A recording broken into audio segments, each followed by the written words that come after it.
el anochecer, lo mismo, nada todavía, y amarte tanto hasta morir, lo mismo.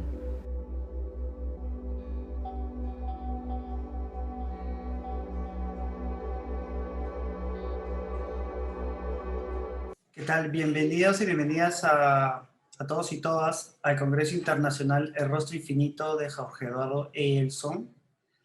En este tercer día tenemos la novena mesa, la obra visual de Jorge Eduardo Eyelson entre las vanguardias de la segunda posguerra. En esta mesa nos acompañan Milagros Rodríguez, Mariana Rodríguez y Katia Landauro. Empezamos con Milagros Rodríguez. ¿Qué tal? ¿Cómo estás, Milagros? Es Hola. arquitecta. Milagros es arquitecta licenciada por la Universidad Peruana de Ciencias Aplicadas. Ha realizado estudios de maestría en arte peruano y latinoamericano en la Universidad Nacional Mayor de San Marcos y actualmente es parte del programa Design for Luxury and Craftsmanship de l'École Cantonnelle de Art de Lausanne. Milagros nos va a presentar la ponencia Eyelson y el concepto espacial de posguerra. ¿Qué tal, Milagros? Adelante. Gracias, Marco.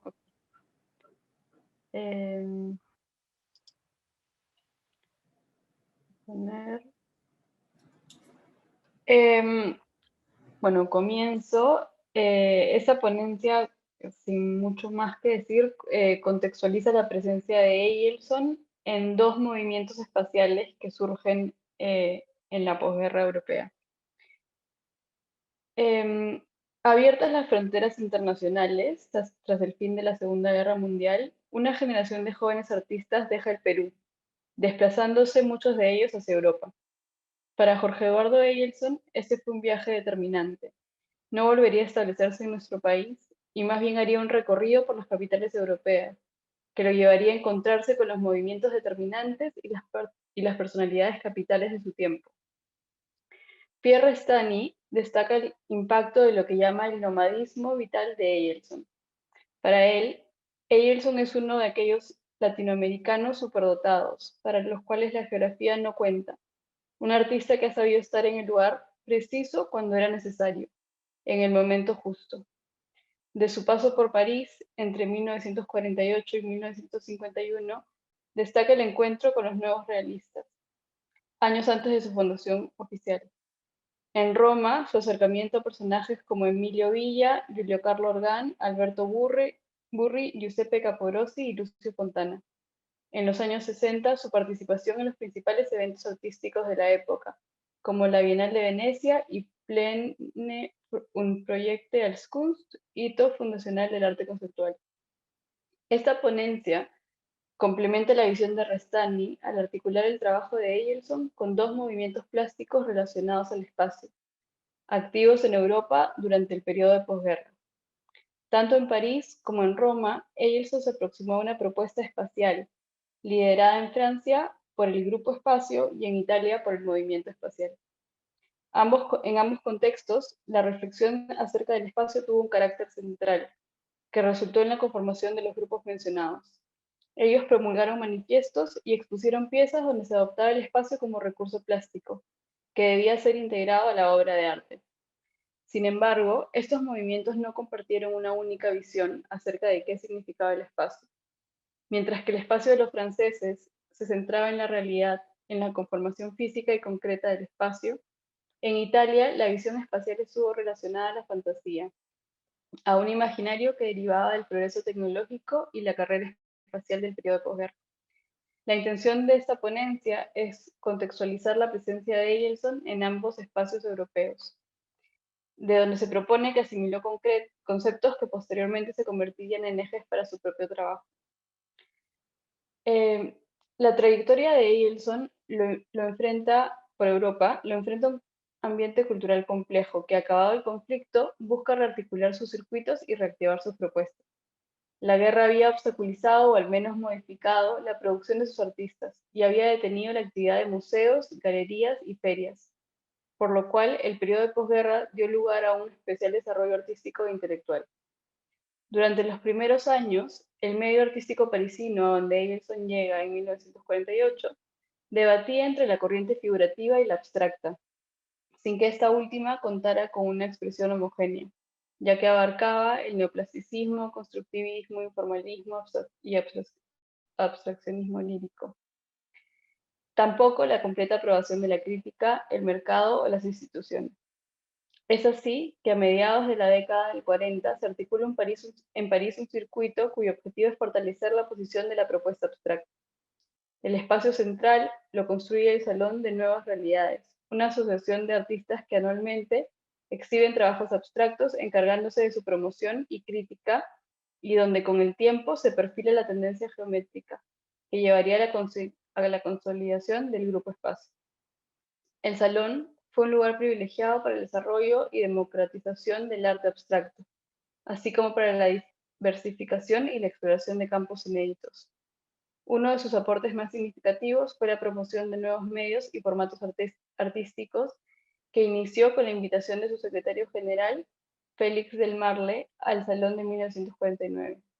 Del Marle incita a todos aquellos participantes que deseen escapar del caballete y ganar espacio a participar del salón, y acondiciona una sala donde ubicaría las construcciones geométricas tridimensionales sobre pedestales y colgadas del techo, que es la imagen que tenemos en la pantalla. Posteriormente, esta sala sería bautizada como la Sala Espacio y derivaría en la fundación del Grupo Espacio.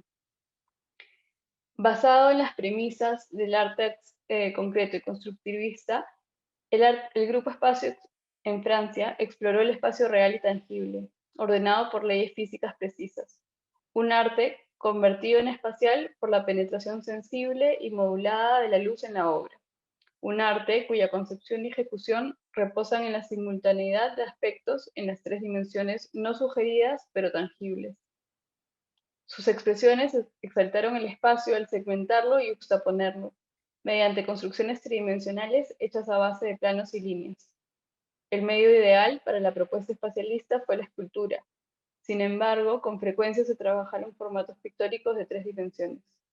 En ellos, conocidos como relieves, la superficie se segmentaba y daba distintas inclinaciones a sus planos para así generar espacios tridimensionales. Relieve, que es la imagen que tenemos en pantalla, es una obra que como punto de partida subraya su estado material, pintura-objeto, y de esta manera indica las condiciones de su configuración.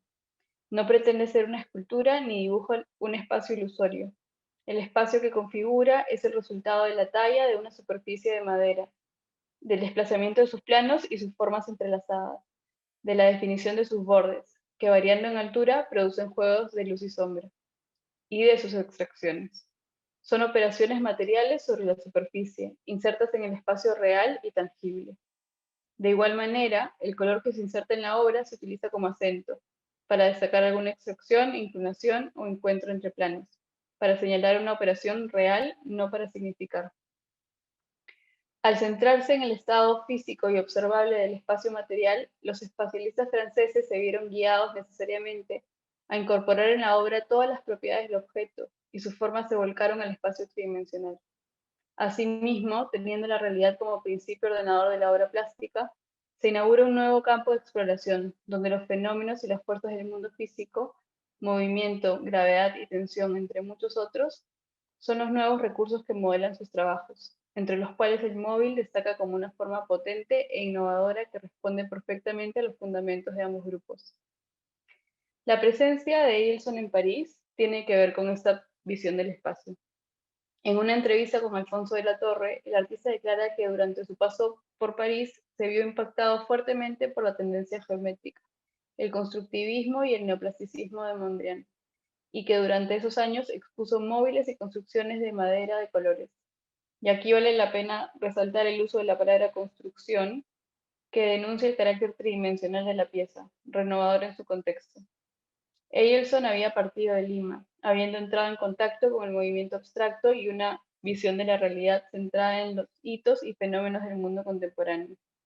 Durante su estancia en París, se reencuentra con el concepto abstracto asociado a la propuesta espacial, que, aunque afina al movimiento peruano, delimita principios que producen una expresión plástica definida, cosa que tal vez no ocurrió de una forma tan fija en Lima. Si en 1948 Eielson elaboraba piezas que iban y venían de lo surrealista y lo constructivista, de lo lírico y lo geométrico, para 1950 se encuentra completamente vinculada a la tendencia racionalista, donde sintetiza los principios del neoclasicismo del arte concreto y constructivista. Así lo indica el siguiente fragmento de su homenaje a Piet Mondrian, donde celebra el impacto de una pintura que utiliza los elementos más básicos del color y la línea, en su estado más puro y fundamental. Dice Eielson, todo lo que su subjetividad le economiza en imágenes humanamente reconocibles, nacidas de sus emociones y de sus sentidos, su conciencia le restituye en una presencia plástica tan real y concreta, en un prodigio de leyes tan justas, que sus obras ocupan nuestra conciencia y nuestro espacio exterior con el mismo derecho y la misma soberana realidad de nuestra propia existencia.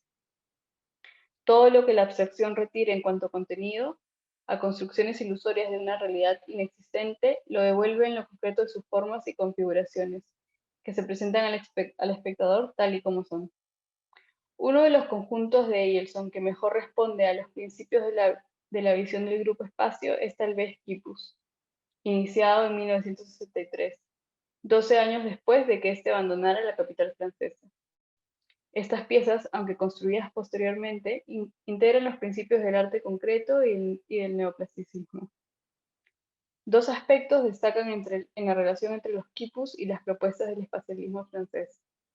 En primer lugar, los pequeños desfases en sus formas, que operan de manera análoga a las tallas en la madera de Serprit, son compatibles con la propuesta espacialista.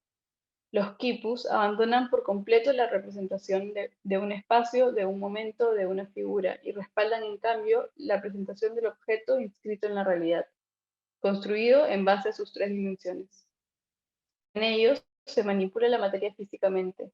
La tela se estira, envuelve o anuda para configurar los planos, líneas y nudos del objeto, que dispuestos diagonalmente construyen un espacio sobre el cuadro. Su relación con el espacio es concreta. El aire entre sus pliegues y las luces y sombras que se generan son producto de la realidad y no de una ilusión óptica. En segundo lugar, la composición y el uso del material busca eliminar todo rastro expresivo que delate la presencia del artista, reemplazándolo por una imagen racionalizada de ejes y elementos geométricos. Como vemos en esta imagen, la línea y el plano se organizan sobre un formato rectangular siguiendo pautas precisas. El centro del formato sirve para generar balance y simetría. Es ahí donde se ubica el nudo, que luego se extiende diagonalmente hacia los vértices del cuadro mediante dos planos triangulares. La composición geométrica, unida a desfases en altura e inclinaciones en los planos, divide el lienzo en triángulos y pirámides que de forma ordenada irrumpen en el espacio del espectador. La aproximación del artista a la materia respeta los mismos principios: disimular la mano del artista para que la obra no se apoye nunca en los terrenales objetos de nuestra vida diaria. El camino elegido es el de la geometría pura y limpia. Debido a ello, el tratamiento de la tela en la obra es limpio y disimula su manipulación, su factura, las terminaciones se esconden por la parte posterior del cuadro, el color se aplica de manera uniforme y lisa. Asimismo, la intervención de la materia tiene como objetivo tridimensionalizar las formas elementales del espacio: el punto, que se logra al anudar la tela, la línea a través del entorchado y el plano estirando y plegando la tela, con los cuales se logra una composición de carácter geométrico. Como dice Hacha, no se trata de un arte pobre, sino de procedimientos pobres, de alcances estéticamente sutiles y bellos. En estas obras, Eielson se aleja definitivamente del acabado gestual e impreciso del arte informal, y en cambio propone superficies frías y perfectas como el diamante, como las que encontró en los cuadros de Mondrian. En 1951, Eielson llega a Italia, donde se enfrentará al espacio desde una postura radicalmente distinta. Uno de los eventos más resaltantes del periodo de posguerra fue la carrera espacial entre norteamericanos y rusos, cuyos registros eran publicados en medios masivos como la prensa y la televisión. Imágenes de la Tierra, vistas del espacio, de cohetes y satélites, impresionaban a la población y modificaban la percepción que el sujeto tenía con respecto a su entorno.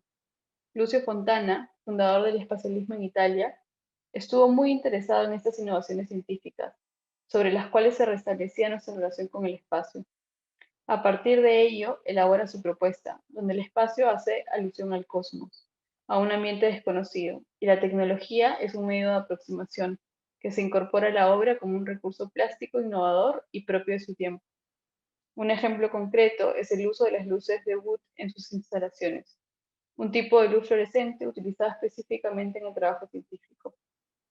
Fontana suma este recurso a sus ambientes espaciales y dentro de un cuarto oscuro ilumina figuras de papel maché suspendidas y pintadas de colores fluorescentes. El espacio cósmico se extiende y el espectador común accede a un ambiente que hasta ese momento solo había sido visitado por satélites. La propuesta de Fontana fue revolucionaria para su época. Cuando Eggleson llega a Roma en 1951, la obra de Fontana había aparecido publicada en la portada de diarios y revistas de diseño. El movimiento espacial italiano contaba con el reconocimiento de la crítica y de sus contemporáneos. El interés cosmológico de Eggleson, cercano a las propuestas de Fontana, se evidencia por primera vez en 1954, con un texto publicado en el diario El Comercio titulado Correspondencia Interplanetaria, donde resuena el carácter enigmático que traía consigo las exploraciones del espacio exterior, a partir de las cuales se cuestionaba también la posición del hombre en la Tierra. Visto desde lejos, el Perú se me convierte en un planeta salvaje, lleno de una música remota, de innombrables riquezas siderales perdidas en el espacio y el tiempo. Los viajes al espacio abrían puertas para la especulación y nuevos planos de sensibilidad, que en el caso de Eggleson y Fontana no atendían a las condiciones del espacio cósmico de forma aislada, un espacio infinito sin gravedad, sino que buscaban transformar la conciencia del individuo a partir de las posibilidades físicas e imaginativas del hombre en el espacio. Algunas de las instalaciones que realiza Eggleson, como por ejemplo Paisaje Infinito de la Costa del Perú, renuevan las condiciones estéticas del espacio, asimilando las conquistas del hombre con respecto al exterior, de las cuales destaca evidentemente el desprendimiento de la Tierra. Este se expresa en la obra mediante gestos como la eliminación de una línea de horizonte y la suspensión de objetos cuyas posturas desafían la gravedad. Solo como comentario final y como modo de cierre, quería notar que entre el movimiento espacial y el grupo espacio existe algún tipo de acuerdo entre lo que implica una expresión artística contemporánea. En ambos movimientos, el concepto espacial es el paradigma por el medio del cual se redefine y reconstituye la práctica artística en un momento determinante de la historia, como lo fue el fin de la Segunda Guerra Mundial y el comienzo de la Guerra Fría. El uso de un mismo término en espacios geográficos distintos para abandonar propuestas de vanguardia es un indicador significativo que entrelaza el tejido social y el desarrollo científico de una época al anuncio de renovación de la propuesta plástica. Sin embargo, el espacio es un concepto complejo, popularizado a tal punto que suele atender significados diversos, y tal es el caso de los movimientos mencionados. Si bien el espacialismo italiano compartía la ambición de los franceses por superar los medios artísticos tradicionales e integrar las obras al espacio tridimensional, el origen de su reflexión se alejaba del espacio físico concreto y soportaba más bien una línea de pensamiento dirigida por la intuición y el subconsciente. A diferencia de los miembros del espacio francés, Fontana y su grupo creían que las nuevas posibilidades del hombre en el espacio transformarían su conciencia por completo, alejándolo del espacio físico tal y como era conocido. El espacio en Italia entonces fue un concepto enigmático e insondable, desconocido y desestructurado, cosa que contrasta fuertemente con la visión parisina de leyes y reglas claras. La trayectoria de Eggleson coincide con la formación de estos tres movimientos y encontramos en el artista peruano un interés particular por las ideas, personajes y trabajos que de ellos resultaron, así como una obra que dialoga con ambas concepciones espaciales. Gracias.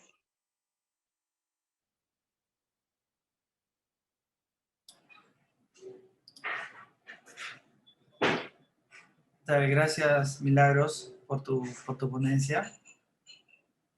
Bueno, a continuación vamos a presentar a Mariana Rodríguez. tal, Mariana? Buenas tardes. Mariana es magíster en Historia del Arte y Curaduría por la Pontificia Universidad Católica del Perú, con una tesis sobre la serie matérica Paisaje Infinito de la Costa del Perú, 1958-1977, de Jorge Eduardo Eilson. Sus intereses de investigación abordan el campo del arte moderno y contemporáneo peruano y latinoamericano. Desde allí ha trabajado la obra de diversos artistas, especialmente de Jorge Eduardo Eilson, Manuel Puig y Pilar Dulli, en torno a los conflictos de identidad y de género, así como sus relaciones con la identidad cultural. Ha publicado artículos en diversas revistas académicas, así como editado publicaciones en torno a los estudios literarios e interdisciplinarios, y recientemente ha coeditado César Vallejo, Del siglo al minuto, crónicas sobre máquinas y ciencia, por la Casa de la Literatura Peruana en el 2021. Actualmente es investigadora en la Casa de la Literatura Peruana y profesora asistente en la Pontificia Universidad Católica de Perú, y prepara una edición crítica y de archivos sobre la narrativa de Dugui, junto a Giovanna Poyabrolo. Forma parte del Grupo de Investigación en Literatura Hispanoamericana Contemporánea GILHC y es, asimismo, coordinadora del proyecto de investigación El rostro infinito de Jorge Eduardo Eilson, junto con Carlos Castro Sajamí. Tal Mariana va a presentarnos nociones de espacio y tiempo en la serie Paisaje Infinito de la Costa del Perú, 1958-1977, de Jorge Eduardo Eilson. ¿Qué tal? Buenas tardes, Marco. Muchas gracias por la introducción. Y qué gusto me da también encontrarme aquí con Milagros, con quien ya anteriormente hemos compartido mesa en otra ocasión. Y bueno, también mucho gusto de conocer a Katia, quien hablará después que yo. Voy a presentar entonces mi ponencia, que he titulado Nociones de espacio y tiempo en la serie de Paisaje Infinito de la Costa del Perú, de Jorge Eduardo Eilson. En gran medida, Milagros ha hecho en su presentación un preámbulo del contexto al cual yo también me referiré. Bien. La serie matérica Paisaje Infinito de la Costa del Perú puede entenderse de diversas aristas. Algunas de ellas, como es señalado en otras ocasiones, son el género del paisaje en el canon de la pintura moderna, el lugar del territorio costero en la tradición, entre otros aspectos.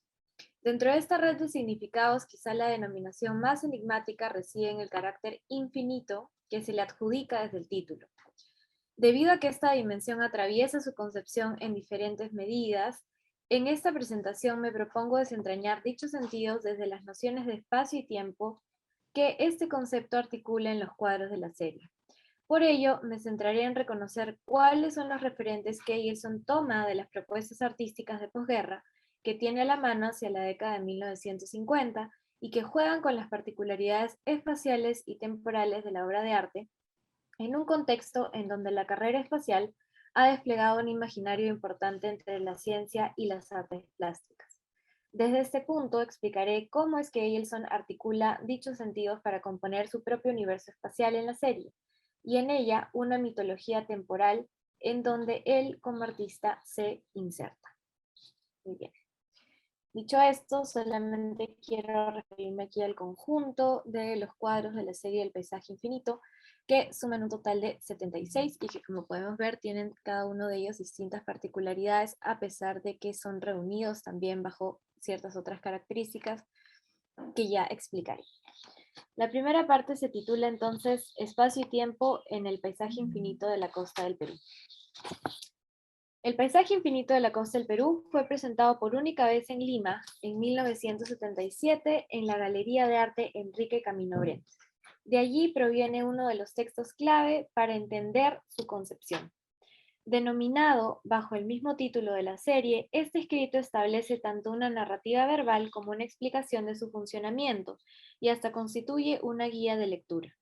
Allí Eilson nos dice lo siguiente: he aquí entonces, refiriéndose al paisaje infinito, que la materia se transfigura y por virtud de la memoria deviene paisaje interior paisaje cultural, paisaje total. El paisaje primigenio en su flagrante desmesura geográfica y anímica se convierte en paisaje infinito. Atendamos el tercer concepto de esta cita para el punto que nos interesa, el paisaje total, entendiendo a la totalidad como un sinónimo para el infinito en el título de la serie. Es la parte de la ecuación en donde los otros conceptos, el paisaje primigenio, el paisaje interior y el paisaje cultural, se ven reunidos y amplificados.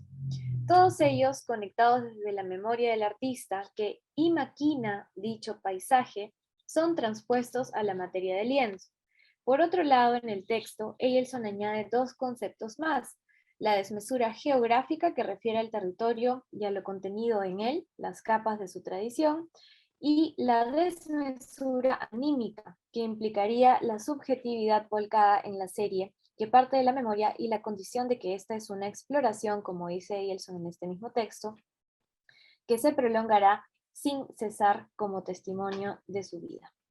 Ambos terrenos definidos como totales, entiéndanse profundos e inabarcables, darían como resultado la construcción de un paisaje infinito, como podemos observar en este cuadro. Dicho ello, entendemos entonces que las nociones de espacio y tiempo en la serie son medidas complejas que no provienen de las fuentes más objetivas de medición, sino que son el producto de la confluencia de una subjetividad vinculada a un tiempo y espacio propios. Ello es la memoria del artista, su paso por el Perú y su crecimiento en la geografía desértica. Un poco de infinito, la influencia de Klein en el trabajo del tiempo. Segunda parte. Como hemos dicho ya, la primera referencia temporal en la serie está marcada desde el título por la noción del infinito. Este concepto, no gratuito, proviene del interés de Eielson en el espacio exterior, algo que compartía con los artistas europeos de la segunda posguerra. El lenguaje que emplea Eielson para explicar su paisaje infinito recuerda aquel de Klein en su concepción de los monócromos hacia 1955. Javier Arnaldo señala que estos cuadros dispuestos como conjunto podían tener el sentido funcional de trozos del infinito, siguiendo las nociones de Klein. Su concepto entonces tiene dos raíces: la práctica judoka, que lleva su profesionalismo como instructor en la Academia de Judo de Madrid en 1954, y el desarrollo de la carrera espacial a la que Milagros también se ha referido. Respecto a lo primero, el judo como disciplina de artes marciales se basa en el tiempo presente para ejercer sus movimientos. No se enfoca nunca en lo acontecido o lo que está por ocurrir. Su espacio vital es siempre la actualidad y desde allí el judoka imagina y acciona su cuerpo. De esta manera, se centra únicamente en resolver los acontecimientos tal y como se presentan, evitando así el desgaste de energía. A propósito de una lección que presencia en Inglaterra, Klein escribe en su diario el 20 de abril de 1951. Tenemos todos la posibilidad de inventar nuevos desequilibrios o nuevos equilibrios, pero el movimiento, la vida que tenemos para obrar en el universo, es una fuerza continua, lenta, derecha e infalible. Es, si no me engaño, el infinito. Para luchar contra todo en la vida, creo que el único medio es tomar un poco de infinito y utilizarlo. En el mismo diario, unos días después, Klein esclarece su noción sobre el presente, luego de haber visto por primera vez en Madrid el vuelo de unos aviones supersónicos. Dentro de poco, dice Klein, el tiempo será vencido y entonces no tendremos ni futuro ni pasado, sino un presente infinito. En ese sentido, lo que imagina Klein es la supresión del tiempo tal y como lo entendemos en la articulación pasado, presente y futuro, en pos de un absoluto presente, una eternidad. Años más tarde, las teorizaciones de Klein se concretan en su obra plástica. En 1956, en continuidad con su primera exposición, un año antes, exhibe en la Galería Apollinaire de París una serie de monócromos de tonalidad azul. La profundidad del pigmento, que sugiere un espacio diferente en la tela, es leída como un lugar de profundidad casi mística o infinita. Por lo tanto, a través de la monocromía construye y materializa sus ideas sobre el infinito, imitando la inconmensurabilidad del espacio exterior, un lugar en donde las personas pueden conducirse libremente. Además, la organización misma de sus monócromos, dispuestos como grupo, encaja con la idea de esos cuadros como fragmentos de algo mayor, el recordatorio de ese poco de infinito que citaba en sus diarios, que hay que tomar desde el presente de la existencia. Casi en paralelo al surgimiento del paisaje infinito, según Eilson, empieza la escritura del manuscrito de Primera Muerte de María. En las secciones del diario de esta novela, que ocurren en el lapso de 1980, podemos encontrar justificaciones sobre la conceptualización del paisaje infinito de la costa del Perú. Allí Eilson recupera las nociones de fragmento y totalidad que Klein ya había utilizado un año antes. Dice lo siguiente: era la arena del desierto, era el desierto a secas, o en su defecto, un pedazo del mismo, un fragmento de territorio, una sucesión de fragmentos, una infinita cadena de fragmentos de mi memoria, convertida en materia pictórica, que conformarían ese paisaje virtual que las palabras nunca podrían devolverme. Y poco importaba que tales fragmentos fueran bellos, lo que me importaba era su verdad, y esta no podía estar encerrada en un solo fragmento. A lo largo de esta entrada, el artista define la serie a partir de acepciones aparentemente opuestas, el fragmento y la totalidad, pero que en su complementariedad articulan el sentido de lo infinito. De esa manera, si se ordena el texto a partir del criterio semántico, podrían clasificarse las expresiones de la siguiente manera, como vemos en el cuadro. El contraste ofrecido por estas expresiones hace entender a los cuadros de la serie como los fragmentos de una totalidad, en donde cada cuadro es un pedazo, la parte de un territorio, que se sucede infinitamente en una cadena que constituye a su vez una historia o una epopeya, como la denomina Eilson.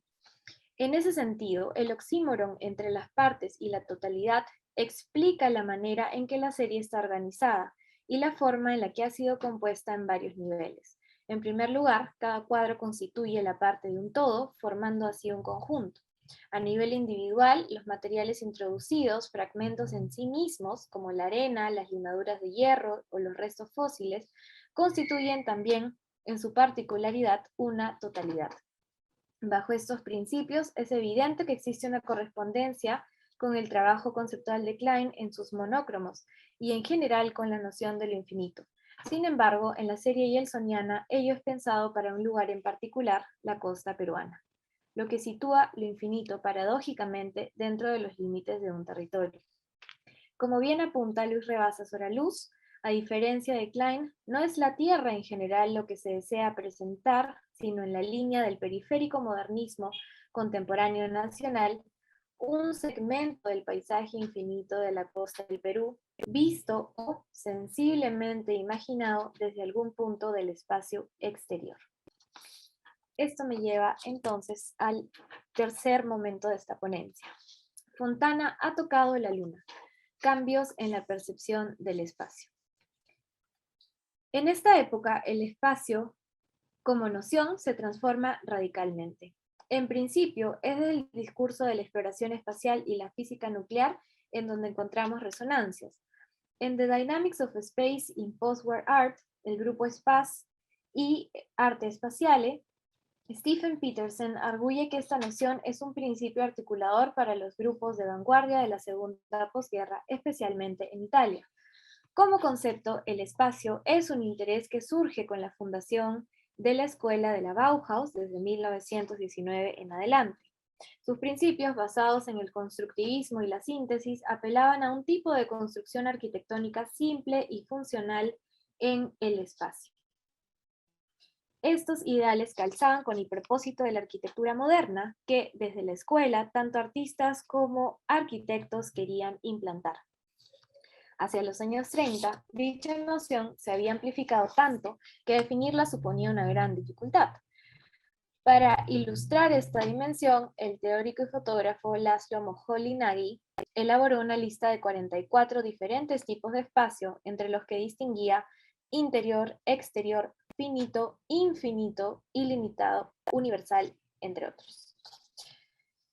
Si bien dicha multiplicidad, más que afincar una definición, la amplía, Moholy-Nagy ahí señala que como noción era parte esencial del arte visual y como tal podía ser enseñada, construida, analizada y finalmente entendida, según explica Petersen. Hacia la década del 50, dicho concepto vuelve a problematizarse, en tanto que el informalismo, desde su lenguaje abstracto, difumina los límites de las formas y en sus licencias posibilita nuevas dimensiones. Algunas de las imágenes que podemos ver aquí en pantalla son precisamente las diversas adaptaciones del espacio que podían encontrarse en la época. De esa manera, la noción de espacio deviene maleable y tendrá una articulación distinta según sea la propuesta artística a la que nos refiramos. En 1947, Lucio Fontana había fundado en Italia con la misma preocupación el movimiento Arte Spaziale, luego conocido como spazialismo. Los espacialistas definían al espacio no como una realidad, sino como pura fantasía, una visión imaginaria de los límites exteriores de la ciencia y la tecnología. El Manifiesto Blanco de 1946, su texto fundacional, establecía las coordenadas para el desarrollo de un arte constructivista, aunque delineaba a su vez los principios de un arte de 4 dimensiones. Dice entonces el texto: concebimos la síntesis como una suma de elementos físicos, color, sonido, movimiento, tiempo, espacio, integrando una unidad físico-psíquica. Color, el elemento del espacio, sonido, el elemento del tiempo, y el movimiento que se desarrolla en el tiempo y en el espacio son las formas fundamentales del arte nuevo, que contiene las 4 dimensiones de la existencia, tiempo y espacio. Un año después, al retornar a Italia, Fontana marcará el énfasis en lo intuitivo y lo desconocido, que tiene un sustrato en el inconsciente del ser humano como fuente creativa. Precisamente ese lugar de exploración que es la conciencia es uno de los puntos de partida de Yeltsin para iniciar la serie del paisaje infinito. En su recuerdo de la ciudad, Lima es para el artista una suerte de tabula rasa, una horizontalidad, una discreta sonrisa geográfica.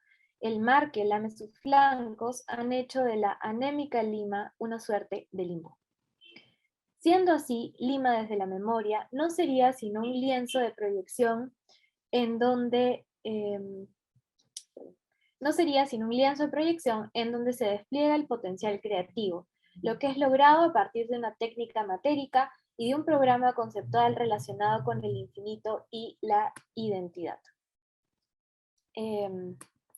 Aparte de este aspecto, hay otros conceptos que Fontana elabora para su propio arte y que es central revisitar en miras a la serie hegelsoniana. En 1949, como también señaló Milagros, Fontana exhibe el ambiente espacial a Luchenera en la Galería del Naviglio en Milán. La invitación a dicha instalación incluía pequeños fragmentos de los manifiestos del espacialismo de 1947 y 1948, en donde recordaba cuáles eran los nuevos fundamentos estéticos bajo los que se regía el arte del espacio. La instalación se dio en una habitación pintada de negro, ¿no? Como ya se ha dicho, y yacía del techo suspendida una escultura hecha de papel maché.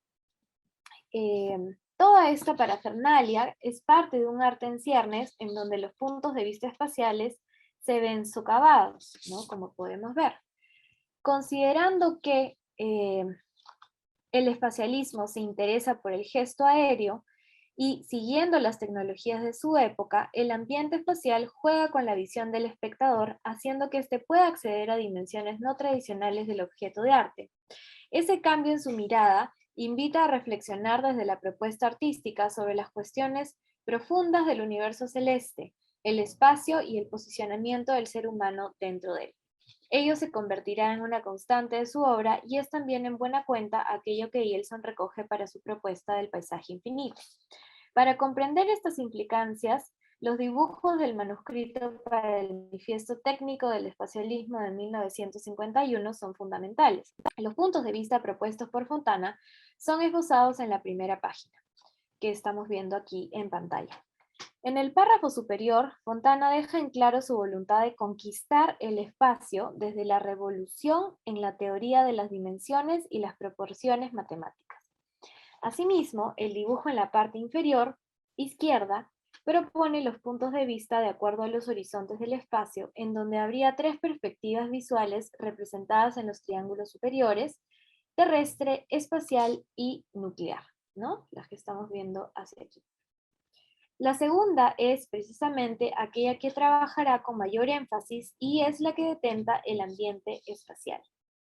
En la segunda página, el dibujo superior explica cómo es que la visibilidad del hombre está restringida al horizonte terrestre. Dice Fontana: ninguna forma puede ser espacial porque cualquier forma está contenida en el espacio en todas sus dimensiones menos una. Esa dimensión última a la que refiere es la cuarta dimensión o el menos uno, que se manifiesta a partir de la profundidad que crean las intervenciones, los gestos que se hacen en el lienzo como tajos o agujeros, generando así un espacio abierto en profundidad y que no sería sino otra forma de acceder a esa otra dimensión espacial. Como señala Petersen, Fontana creía que las nuevas posibilidades físicas de experimentación e imaginación del hombre en el espacio transformarían su conciencia, posibilitando así una libertad imaginaria. En ese sentido, entonces, lo que hace Fontana, y este es el tercer dibujo de los manuscritos para el manifiesto, es situar al hombre dentro de diferentes perspectivas espaciales, ¿no? Y aquí hay un cambio importante con respecto a la línea de horizonte, porque la línea se transforma en una línea de horizonte infinito, que es esta que está aquí. El punto más importante de su planteamiento es la recuperación de la parte inferior del globo, que en el dibujo anterior aparecía a la mitad, ¿no? Aquí sí lo vemos completo. Al restituirla, el globo queda atravesado por una nueva línea imaginaria del espacio que es posible vislumbrar gracias a la navegación espacial. Esa línea constituye el acceso a la cuarta dimensión y es por ello que Fontana titula el gráfico como Nueva dimensión en el espacio aún no descubierta. En ese sentido, para él, el término se refiere a una nueva experiencia del espacio que ya no está limitada por un plano de tierra o un horizonte visual, sino que era espacio libre sin restricción gravitacional. Bien, entonces, quiero ver cuánto me queda de tiempo. Un segundo, por favor. Ok. Muy bien, entonces, pasemos al último aspecto de la ponencia: paisajes de cuarta dimensión. Egelson recoge las ideas de Fontana desde el punto de vista bajo el cual está organizada su construcción de la costa. Tomando los planteamientos de Fontana y el espíritu de libertad imaginaria por el que se ancla su concepto de dimensión, el ser humano es capaz de reproducir la cuarta dimensión en la medida en que puede situarse arriba, sin la fuerza gravitacional que lo une a la Tierra. Como recuerda Petersen, los espacialistas vieron en el espacio exterior una miríada de posibilidades psicológicas, míticas y cosmológicas, desde donde tejieron su propia ficción. Al organizar sus ideas respecto al espacio, Fontana no hace sino crear su propia mitología haciendo uso del discurso científico. Esto es algo que también le interesará a Egelson. ¿De qué manera entonces se articularían los planteamientos científicos y la mitología en el arte de este tiempo? En primer lugar, el mito ayuda al ser humano a explicar sus relaciones con el universo. Es una manera de racionalizar su presencia en él. De otro lado, la ciencia renueva este vínculo y ofrece posibilidades fácticas para dicha renovación. Sin embargo, mientras que para el científico sus postulados son realizables a través del método y los procesos empíricos, para el artista la ciencia funciona solamente a nivel discursivo. Su vía de realización es la obra de arte y el aparato conceptual en la que ésta se aplica, ¿no? Para esta época, la obra de Fontana empieza a adquirir una aura misteriosa. Sus obras muestran, como explica el manifiesto del Movimiento Espacial para la Televisión del año 52, espacios aún desconocidos en el cosmos, y se hace expresa su intención de tratar la obra de arte a partir de criterios de intuición y misterio, datos típicos del arte como adivinación. En suma, es tanto porque su obra genera otras dimensiones que construye una obra de arte intuitiva y vital en el sentido mitológico que anota el manifiesto, pero también porque expande los límites del espacio, lo que partiría de la ciencia. Al igual que Fontana, Eilson aprovecha la base racional del discurso científico, el arte desde su propia intuición, que es lo humano llevado a su conciencia más libre posible, construye en paralelo una base cosmomitológica desde donde entender la mirada del artista y su experiencia en estos tiempos de cambio. En ese sentido, el texto de Correspondencia Interplanetaria de 1954 ya ha asimilado la perspectiva espacial y piensa al Perú desde ella. Visto desde lejos, dice el texto, el Perú se me convierte en un planeta salvaje lleno de música remota de innombrables riquezas siderales perdidas en el espacio y en el tiempo. La perspectiva desde la que describe el país es, según Rebasa Soraluz, la de un espectador posicionado en el espacio estelar como un ente incorpóreo y hecho por ello subjetividad que se manifiesta como un punto de enunciación en la nada.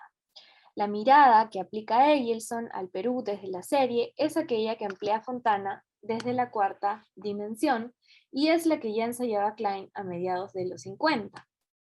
Es por ello que si pensamos en los paisajes infinitos, ¿no? Podremos pensar en construcciones que tienen dimensiones más allá de la visión frontal que nosotros podemos ver como espectadores y que además originan a partir de su construcción la recuperación de toda una entidad oculta denominada como subterránea, ¿no? Es decir, si vemos el cubo aquí, todo lo que estaría hacia la parte de abajo es aquello que no podemos ver, y a partir desde la nueva perspectiva adquirida desde el planteamiento de Fontana, se accede a un espacio subterráneo desde donde se encuentran los restos del mundo prehispánico.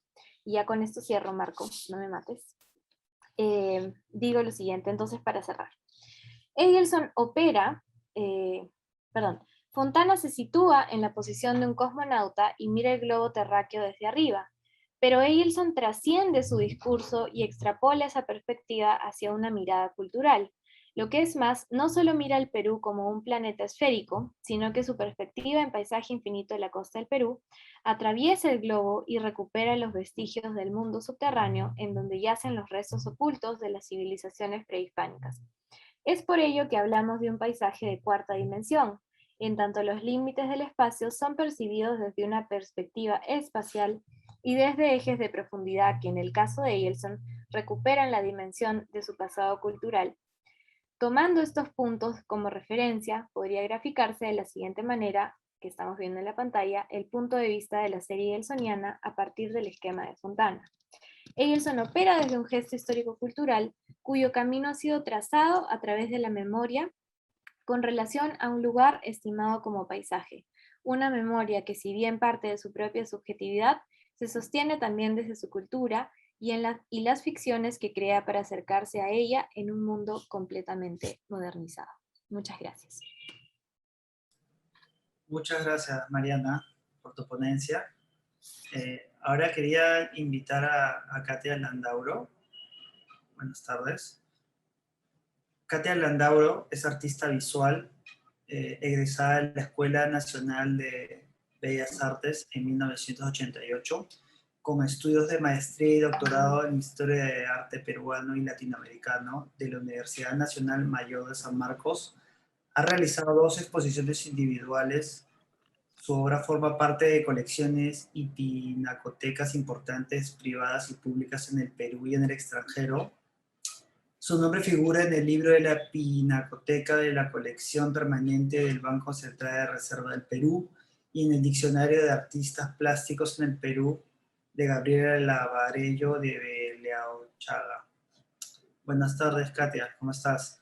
El día de hoy, Katia nos presenta nudos de lo bidimensional a lo tridimensional. Buenas tardes con todos, muchas gracias por la presentación y quisiera también felicitar a los organizadores del Congreso y agradecer también la invitación, ¿no? Voy a compartir un PPT. pero...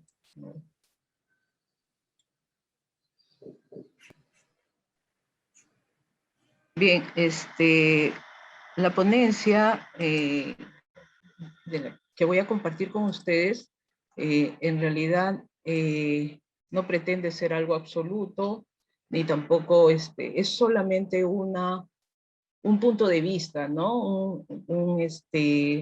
Una perspectiva desde mi experiencia como artista visual, ¿no? Y porque, bueno, siempre me ha interesado la obra de Jorge Eduardo Eygelson.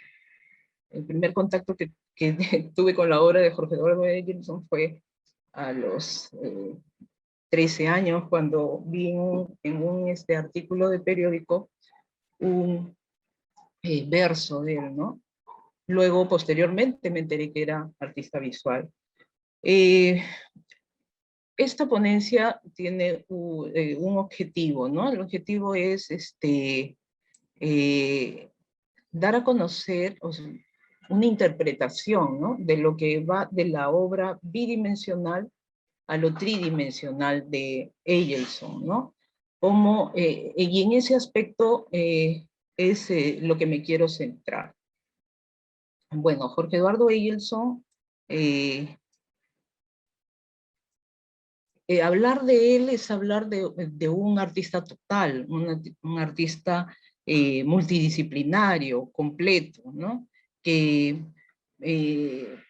se desarrolló su arte en diversas disciplinas, y el nudo, yo considero que el nudo es un símbolo, un significante en el que contiene en realidad todas las disciplinas en las que se desarrolló, como la poesía, la dramaturgia, el teatro, las artes visuales, el arte efímero, el arte conceptual, ¿no? Y todas se entrelazan porque no se puede desligar una de otra, sino que todas se entrelazan formando en realidad un gran quipu que posteriormente, para universalizar el sentido, el significado, ¿no? Se convierte en un nudo. Sin embargo, Jorge Eduardo Eygelson no se veía a sí mismo como un artista identificado con algo en especial, ¿no? En una entrevista brindada a Julio Ramón Ribeiro, él cuenta esto, ¿no? Dice: yo no soy poeta, ni pintor poeta. He escrito artículos para periódicos y no soy periodista. He escrito algunas piezas de teatro y no soy dramaturgo. Hago también escultura y no soy escultor.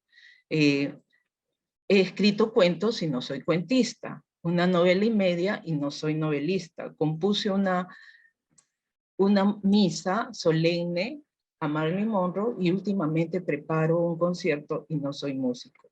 Como ves, no soy nada. Eso habla de la humildad también, ¿no? De Jorge Eduardo Eygelson. Para llegar al tema de esta ponencia, ¿no? Debemos entrar en hacer un pequeño recorrido, ¿no? Él tiene innumerables obras, sin embargo, he seleccionado algunas que nos puede un poco aclarar, ¿no? Este recorrido que realiza Eygelson en su obra visual, ¿no? Esta es una pieza hecha con retazos de madera, que él mismo la describe así. Es la Puerta de la Noche.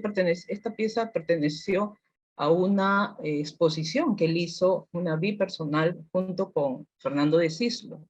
Incluso forma parte de la colección de las obras que tenía Fernando de Cislo, o están en la colección, ¿no? Pero esto nos hace nos sugiere, ¿no? Las formas prehispánicas, ¿no? Incluso hay una asociación, ¿no? Con la portada Tiahuanaco. Entonces, ya empezamos vemos que desde sus inicios él tiene esa inquietud de buscar, ¿no? Lo pasado, de encontrarse con el pasado, ¿no? La Puerta de la Noche es se puede llamar un inicio de esto, ¿no? Esta es una de las primeras obras en las que él empieza ya a adherir prendas de vestir a sus obras, ¿no? Entonces el retrato de Marilyn Monroe, la parte del cuerpo es realizada ya con un collage, con telas y tensadas.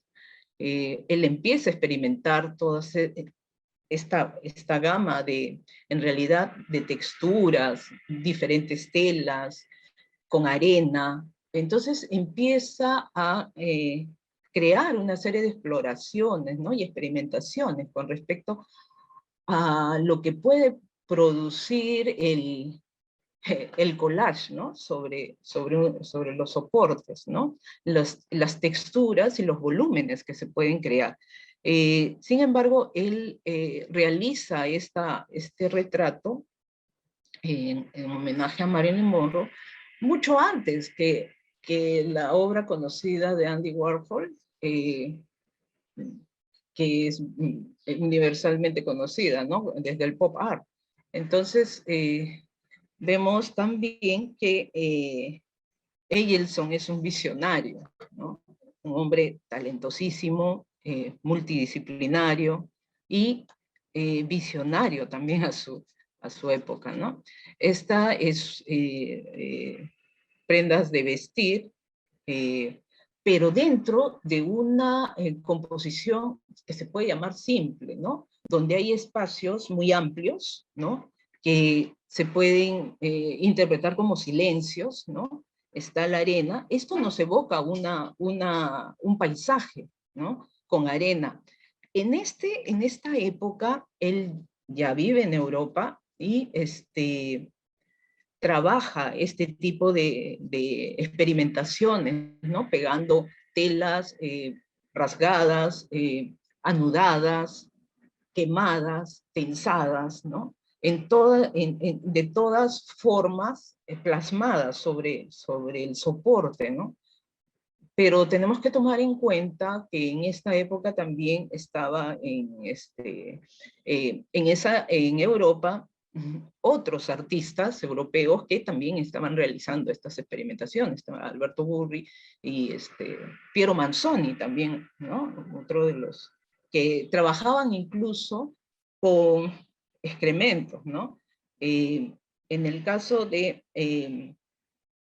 Jorge Eduardo Eielson, le mandaban, ¿no? Se hacía enviar arena, huesos de aves, excrementos, todo eso es lo que aplicaba en las telas, ¿no? Y todo esto lo enviaban desde acá, del Perú, y él con eso trabajaba lo que después fueron los paisajes infinitos de los que habló Mariana, que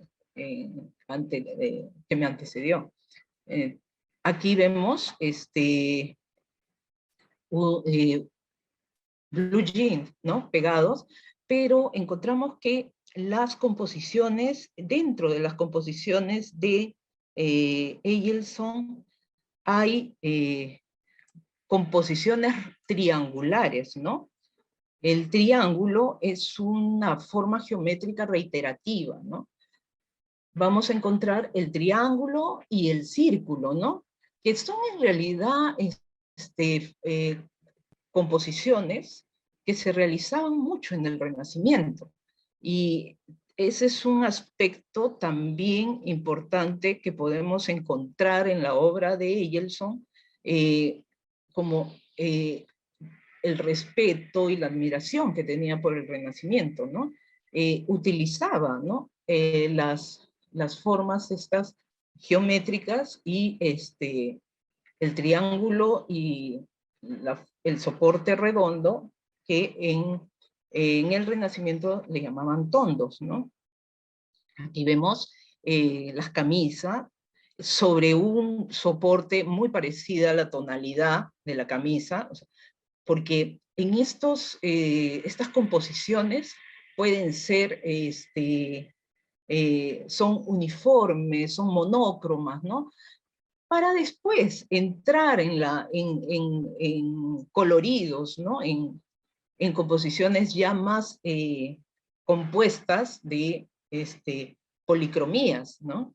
Esta es otra camisa con los nudos, que son en realidad los protagonistas, ¿no? de estas composiciones, que posteriormente ya se van a convertir en piezas únicas escultóricas, ¿no?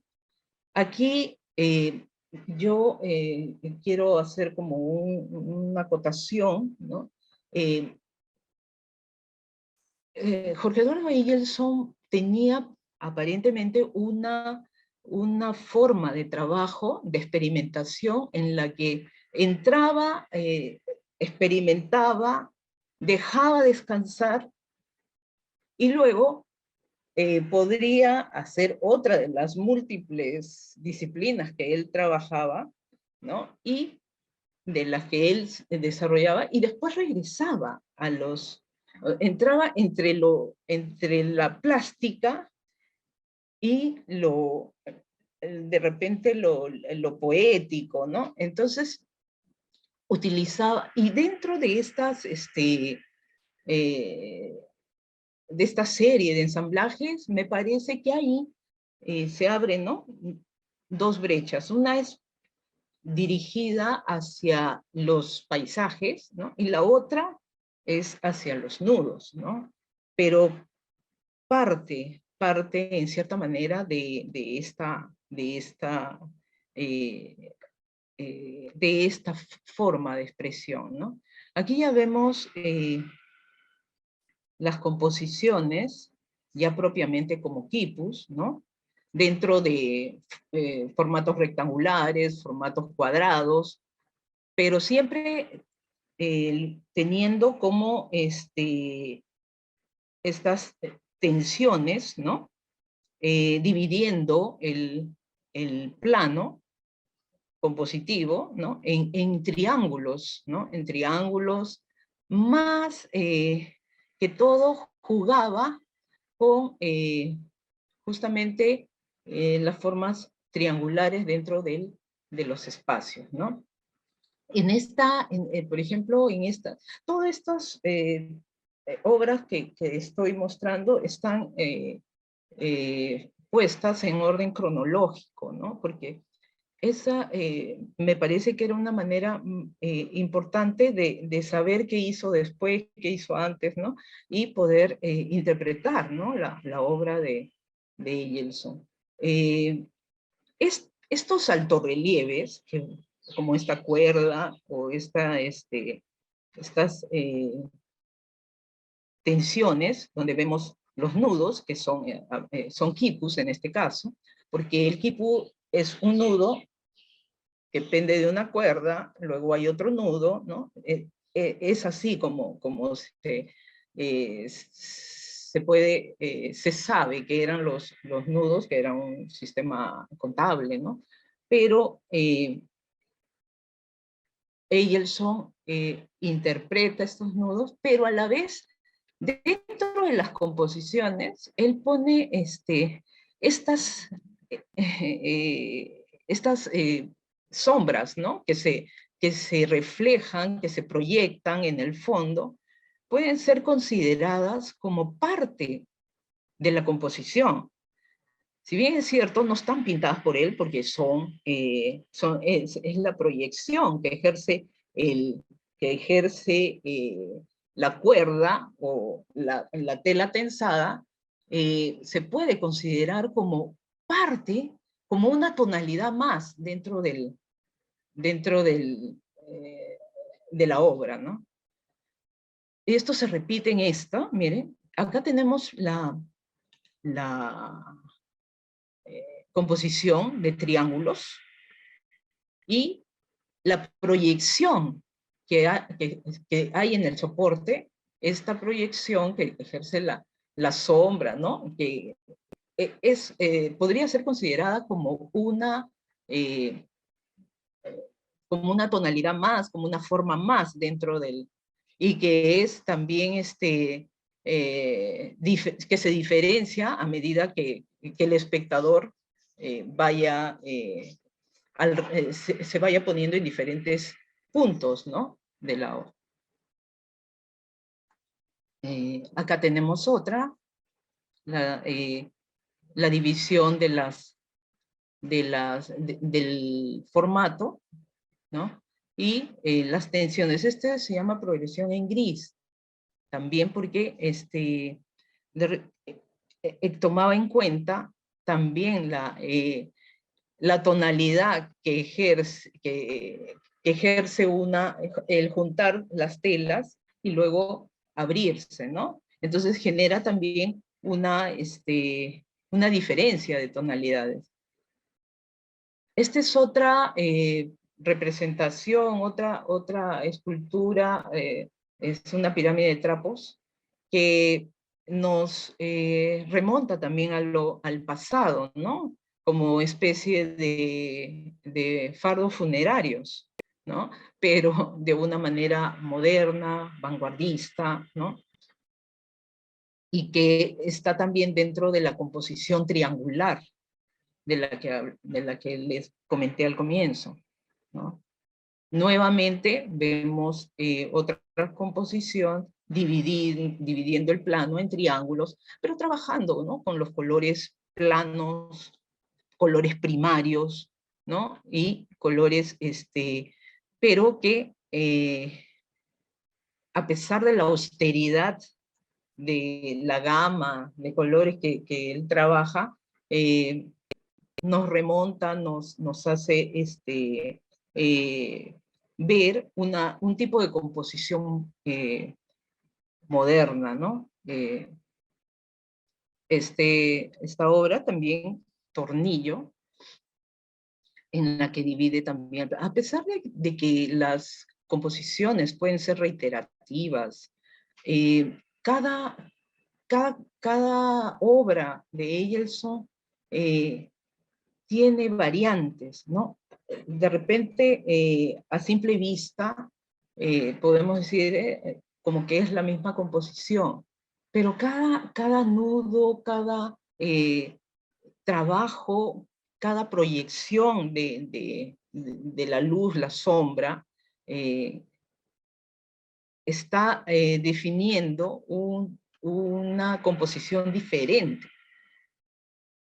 El año 72 fue un año muy importante también para la carrera, ¿no? De Jorge Eduardo Eyelson. Es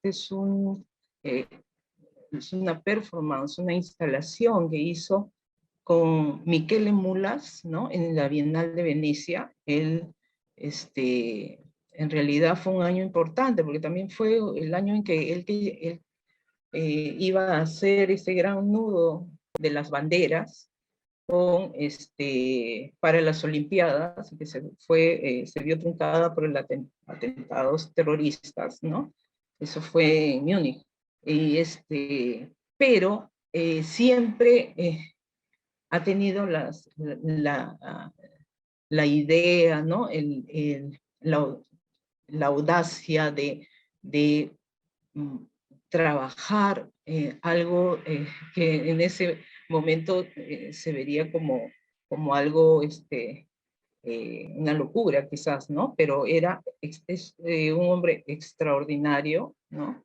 Acá vemos que envuelve a una mujer con estos nudos, ¿no?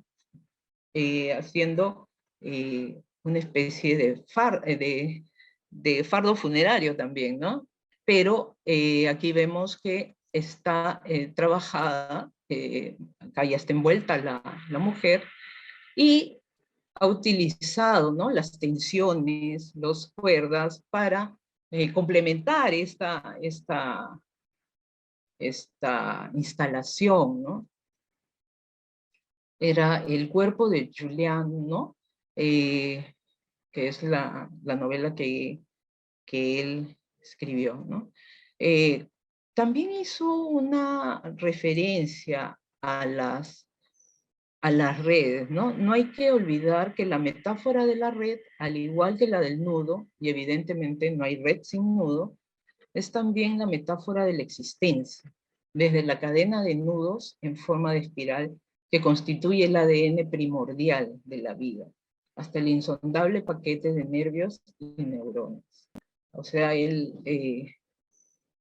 tenía una especial idea, ¿no? Sobre justamente los nudos, la red que puede ser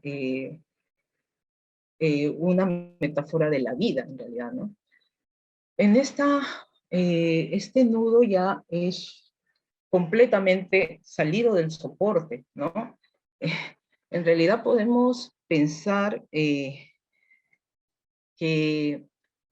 desde mi perspectiva encuentro que la obra El nudo de Egelson se desprende del soporte ya como una consecuencia lógica del trabajo, ¿no? Era consecuencia de las exploraciones, las experimentaciones con las prendas de vestir, ¿no? Y que encuentra se encuentra con los muchos códigos, ¿no? Que maneja su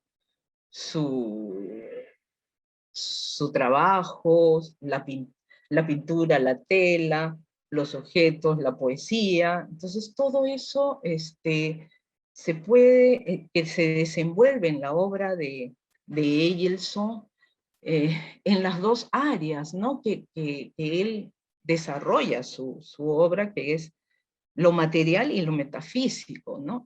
Entonces, yo creo que el nudo es una consecuencia lógica del trabajo, de la evolución, del mismo del mismo desarrollo de la obra, ¿no? Miren, aquí tenemos también otra obra, y las sombras que proyecta en el formato es una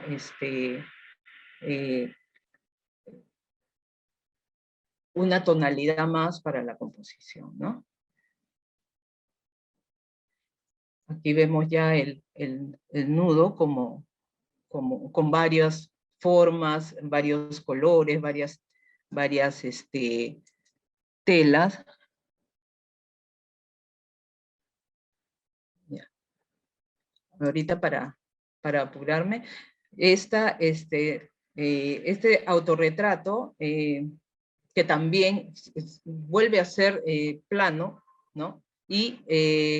Pero vemos que es como una especie de nudo óseo, ¿no? Con lo mismo acá, nudos de telas doradas. Es por esta obra, miren, en esta parte la sombra ha sido pintada. Es por eso que en algún momento les comenté que para mí la proyección de la sombra era una tonalidad más. Bueno, ¿cuánto me queda? Poco, ¿no? De tiempo. Aquí es un formato redondo en el que hace un homenaje a Leonardo, ¿no? Imprimiendo en la tela escritos de Leonardo, ¿no? Leonardo escribía de derecha a izquierda y fueron impresas así. Vemos que el nudo, en una ocasión también habló sobre el nudo, refiere a Dorothy Miller, el modelo, la forma madre de lo que había nacido mi trabajo actual, ya que ella es al mismo tiempo la primera forma para pura, abstracta, nacida de un proceso interior de transfiguración de la realidad y que en un aspecto exterior proviene de la manipulación de los tejidos, vestidos y camisas. En conclusión, el nudo, para terminar ya, surge tal vez como les dije, de la evolución del trabajo, la evolución lógica del trabajo de Jorge Eduardo Engelson, y que a través de los nudos, Engelson expresa las tensiones y distensiones de la vida, la liberación de los cuerpos, ¿no? Y la indisoluble unión entre la vida y el arte. Gracias.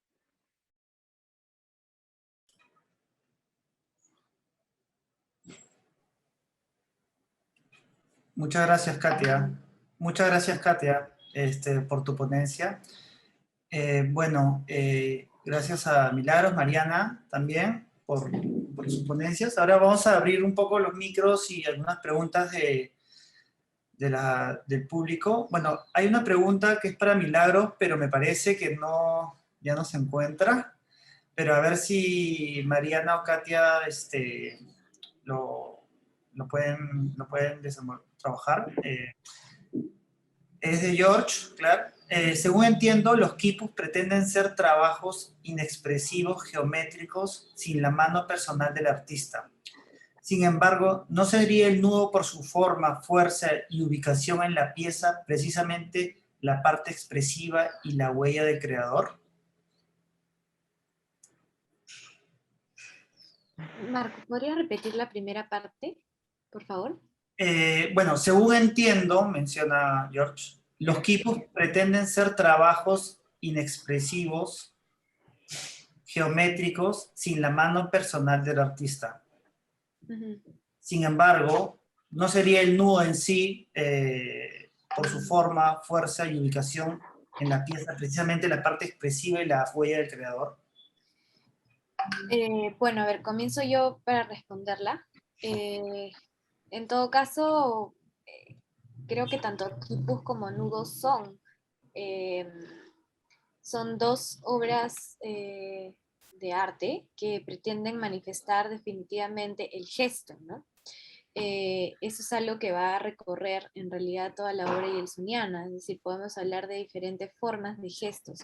La gestualidad de la tensión de las telas en los quipus y de la tonsura en los nudos es precisamente, es decir, es la hechura de ese gesto, ¿no? La obra de arte finalmente termina demostrando el paso del autor, del artista, en la manufactura de la obra de arte. Entonces, en ese sentido, George, no sé si es que te aclaro la pregunta, pero la idea es más bien dejar el producto de ese paso, ¿no? De esa huella humana en la obra de arte, no borrarla. Katia, ¿algún comentario? No, yo creo que en realidad el nudo, si lo vamos a ver como el quipu, el mismo, yo creo que el artista, en este caso Engelson, encontró el nudo y lo identificó como quipu, ¿no? Pero en realidad no era su intención copiar un nudo, ¿no? No es eso, sino es tomar el nudo como un símbolo, como algo significativo, ¿no? Que nos remonta quizás al pasado o las ataduras o sea, se puede aplicar a muchas significancias, ¿no? No sé si estaré aclarando un poco la pregunta, ¿no? Sí, sí, bueno, esa idea de la resignificación del quipu por parte del artista como Jorge Eduardo para darle una nueva lectura a este acto, ¿no? O a este gesto. Otra pregunta del público. Bueno, tenemos los micros abiertos. No sé si alguien se anima.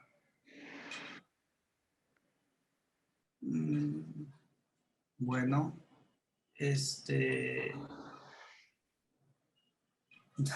Ay. Bueno, muchas gracias por sus ponencias. Y más bien, gracias por estar acá, y quería invitar al público a la siguiente mesa, que trata un poco de conceptualismos y materialidades en la obra de Jorge Eduardo de Elson, que tenemos a ponentes Augusto del Valle, David Villagrán y Rodrigo Vera, que es a las 4:45, que es acá 25 minutos. Y extender nuevamente el agradecimiento a Katia y a Mariana por estar acá, y al público por asistir. Gracias. Muchas gracias. Muchas gracias.